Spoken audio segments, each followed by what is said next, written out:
Okay, welcome back to Bounce Around Charleston. Something very interesting is happening in the news. Some young people are entrepreneurs selling roses. And there was an incident where one young man got into an altercation with a police officer and a tourist, per se. How do you feel about this? We need to talk about this. And I have the right individuals here today with Representative Wenda Gilliard. And we're going to talk about this incident. Gentlemen, welcome to Bounce Around Charleston. Okay. Thank you. I'm going to let you introduce yourselves. When you get ready to talk, introduce who you are, and then make your comment. Okay? We saw that incident in the news, Representative Wenda Gilliard. I'm going to let you start as to say why we're here today to discuss this incident so that we can educate the public. Well, that's $1 million question, Reverend, because what we're here today for, because we believe in saving our children, okay? What we're here today for is these gentlemen that you see on my left and my right. They believe in building bridges, okay? And I strongly believe that they're known for handling controversy, and they do it in a positive way. And that's why we're here today. We want to build bridges.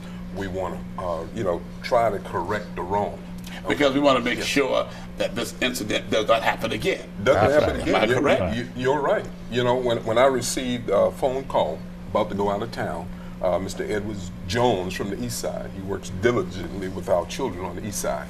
He asked me to get involved. I dropped what I was doing because I know after he told me that we had a 16-year-old who was about to go to bond hearing. I ran right down there.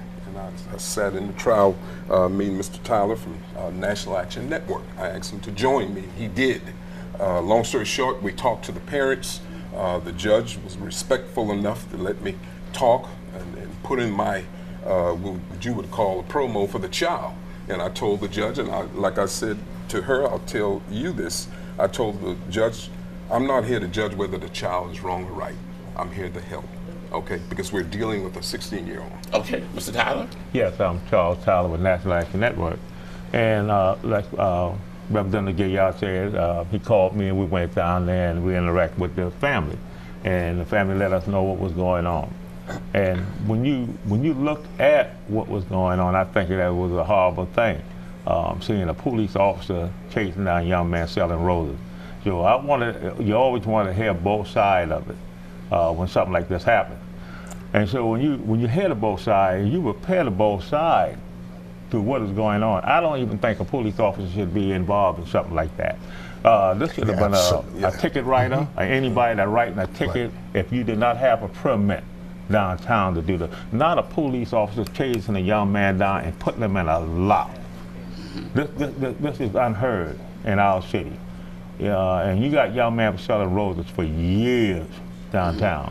And when you put an ordinance out, you put something together like this, putting out a pell-mell of roses in front of stores, that means you're targeting one person, young people, and I don't think that should have been. Okay. And you are? I'm Lewis Smith, the director of the Community Resource Center. We received that call, and I said, what? A policeman downtown Charleston on Market Street chasing down a young 16-year-old for selling a rose. I said, can't be possible. And then when they show us the pictures of this young man being strangled by a civilian, we still hadn't gotten the full information on that yet. My mind went to say, what are we doing here? And then they showed the pictures of the signs that say, don't sell to these young men. Don't buy from these young men, rather. I became angry. I looked at pictures from before, when Jim Crow was around. And these pictures were directly. And we decided, at the Community Resource Center decided, we needed to get involved in this process. So you're telling me there's a sign that says, do not purchase from these young men selling roses? Correct. Yes. Absolutely. Yes, I see. Yeah. Okay. Yes, ma'am, sir, and you are? Yes, sir. Hi, my name is Jonathan Throd. Everybody calls me Shakim. I'm a community activist in the area. I am the founder of the Muhyiddin Baha Leadership Academy. One of the things that I think I want to bring to the table is the children, they have a side of the story that they would like to tell. There are certain things with the ordinance that they feel limits their capability and their accessibility to passerby and to tourists that will allow them to generate the funds that they've already been generating. I think that the ordinance, when it limits them to certain kiosks in certain areas that the city has for them. See, one thing I found out is that going through the process of taking the class was not the problem. We went out and we talked to approximately 7 children. We found out that all of them had actually been through the program successfully, but they chose to veer from the stipulations of the program when they got out and saw that the area that they were confined to did not allow them to make money. So I think where the disconnect comes in is that a lot of people are saying, well, you know, just go through the class, just go through the permit, but that's really not necessarily the problem when you listen to the children. They're saying that, you know, we want to be able to go out in the areas where we normally go and generate revenue. I know that there's some issues with the customer service aspect of it, and we would love to address that and try to find some sort of medium or common ground to where we can allow them to grow. Okay. Yeah. There wasn't always an ordinance. Am I correct?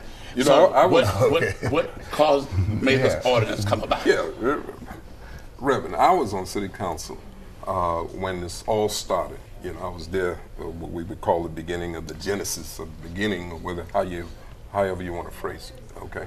But nevertheless, the gentleman who brought this concept to city council was Mr. Jimmy Bailey. And he came with a true heart, and he was sincere.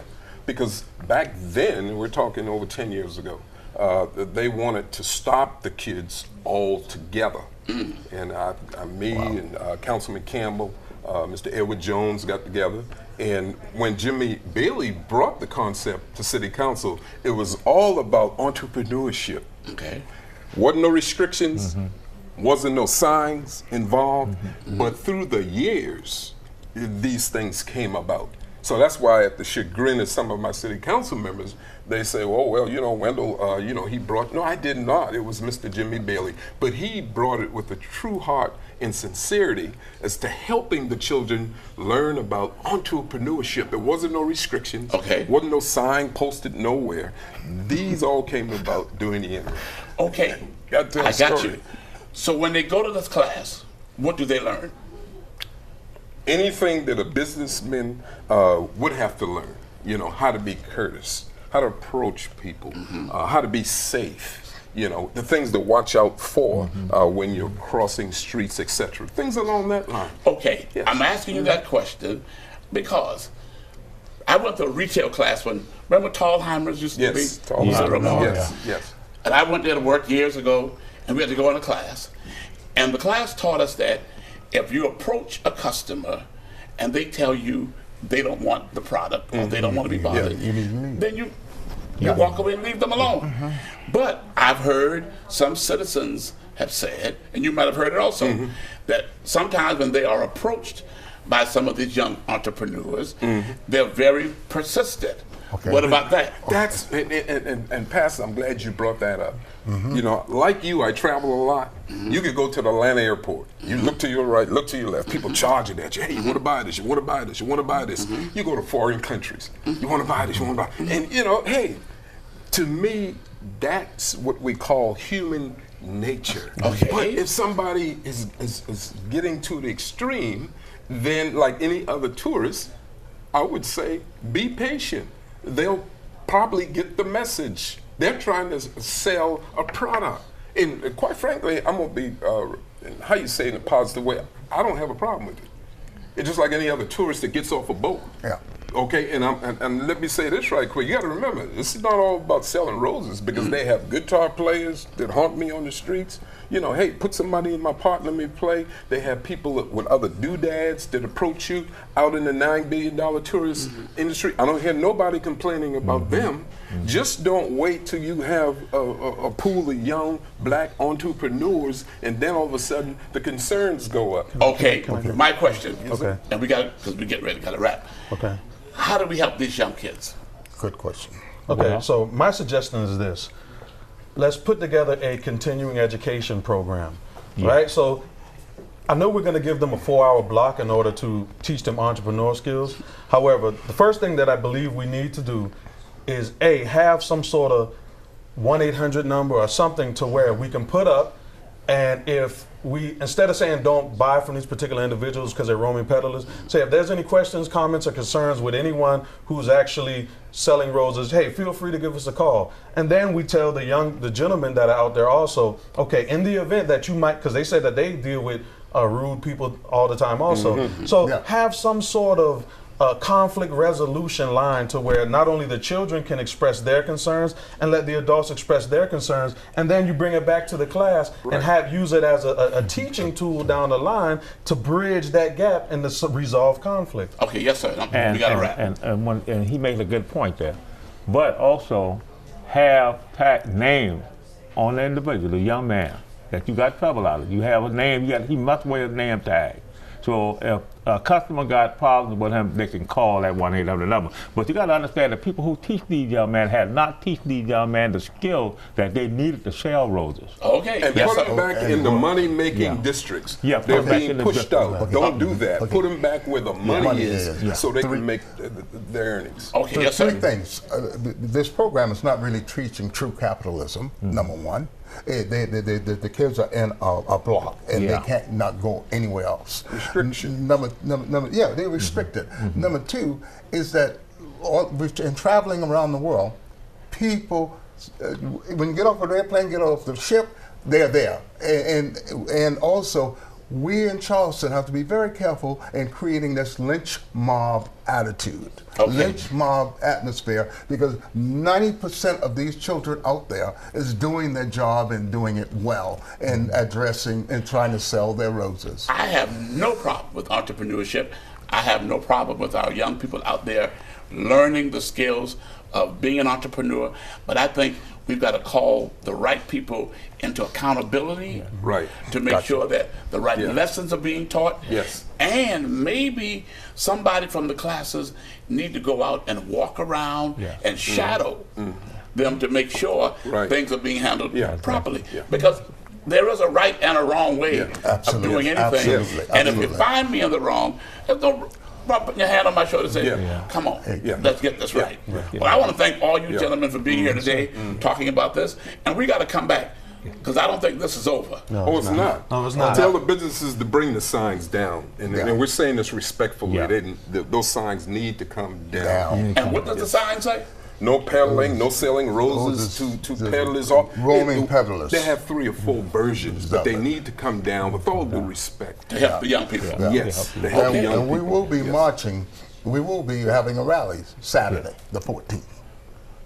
Okay, now, Wendell, there's something else coming up. Law Enforcement Community Unity Day. And that's why that program has been so valuable throughout the years. Because I always tell people at the end of the day, we have to live together. What day, what time, what day?